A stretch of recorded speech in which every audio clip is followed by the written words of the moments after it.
आलास? ये ये. आधी जरा शांत बस. मोकळा श्वास घे. आल्या आल्या केळी आणि मोदकांची लाच देऊन तुझ्या मागण्यांचं ओझं माझ्यापुढे टाकू नकोस. किंवा खरं तर यावर्षी काही मागूच नकोस. मागच्या वर्षीच्या तुझ्या मागण्यांचं काय झालं हे देखील विचारू नकोस. कारण कितीही मागण्या पूर्ण केल्या तरी तुमच्या अपेक्षा वाढतच जातात. आता यापेक्षा मोठं पोट नाही झेपायचं मला. त्यापेक्षा असं कर, यावर्षी माझ्याच काही मागण्या पूर्ण कर. बघ जमतंय का?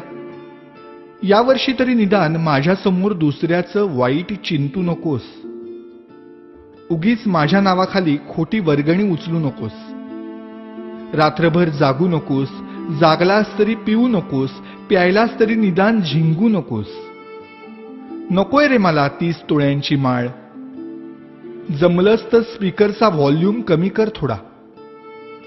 अश्लील शब्दातली तुमच्या गाण्यांची लिरिक्स ऐकवत नाहीत मला. आणि बघवतही नाही तुमच्या कॉम्प्लेक्सच्या गॅदरिंग मधला नंगा नाच. अशक्य होतं रे मला हे 10 दिवस तुमचा तमाशारूपी उत्सव सहन करणं. हात जोडून मागणं मागतो तुझ्याकडे. जागा हो. सुसंस्कृत हो. खोटेपणा सोड. स्वार्थ सोड. कधीतरी प्रामाणिक होऊन बघ. माणुसकीची नशा चढव.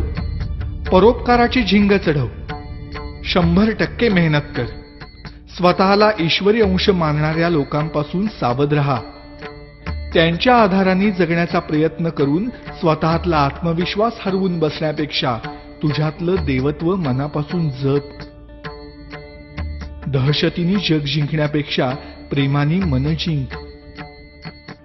श्रीमंतांचे जोडे पुसण्यापेक्षा गरिबांचे पाय धु.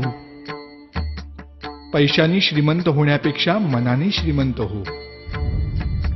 बघ आता यातलं किती तुला झेपतंय.